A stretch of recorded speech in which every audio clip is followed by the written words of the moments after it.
President Obama en route to New York City as we speak, set to call for strict new federal regulations on Wall Street.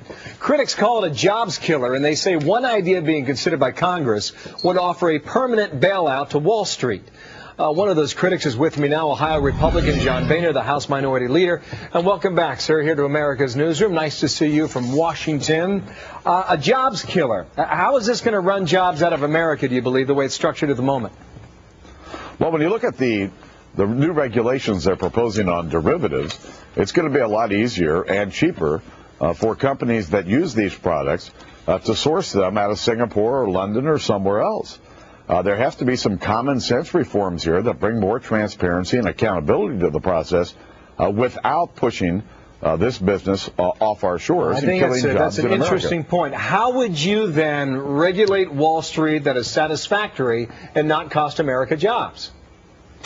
Well, I think what we ought to do is work together to plug the holes in our regulatory system so that what happened in the fall of 2008 can't happen again.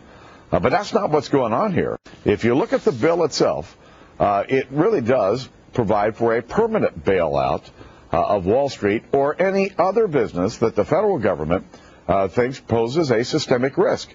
And it establishes this new financial stability board made up of a bunch of bureaucrats, no one elected, that would make these decisions about what companies to take over and what type of bailout to provide them.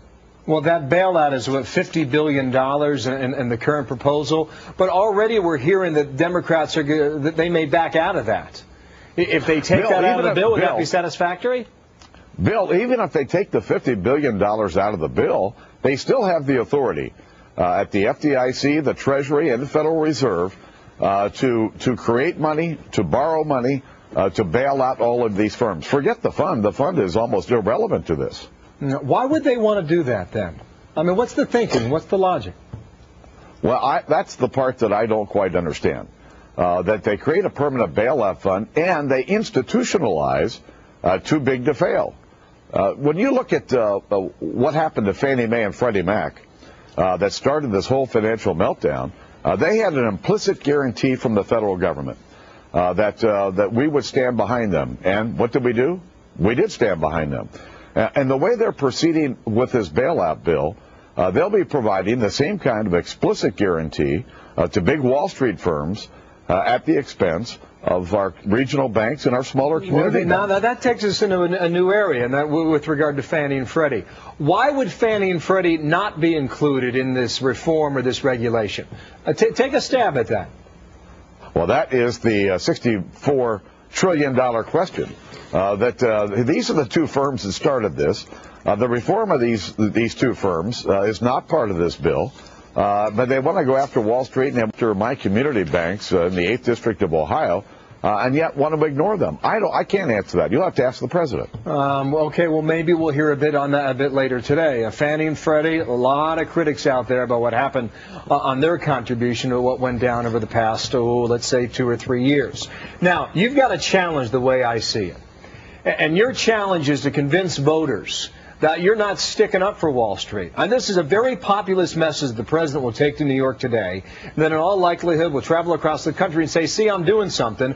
I'm cracking down the big fat cat bankers. There is not a lot of sympathy in America for rich millionaire and billionaires in New York City. How do you make the case? Well, the president's been trying to label Mitch McConnell and I as protectors of Wall Street. I don't think anything could be further from the truth. It's their legislation that provides for a permanent bailout of Wall Street. These are the people who put Barack Obama and Democrats in charge here in Washington, and yet and their bill, frankly, does everything that Wall Street would want. And so the president can make these claims, but I think the facts speak otherwise. And the truth is, the American people have had enough of the federal government. They want a smaller, less costly, and more accountable federal government. And while they're not happy with Wall Street, and I'm not either, this bill will, in fact, enrich Wall Street at the expense of every other financial institution in the country. Is it hard for you to make that point and convince people? Listen, all I know is that I tell my kids when they were growing up, I tell my colleagues the same thing every day. You do the right things for the right reasons, the right things will happen. John Boehner, House Minority Leader, thanks for coming back today. We'll talk again soon. Thanks, Bill. You bet.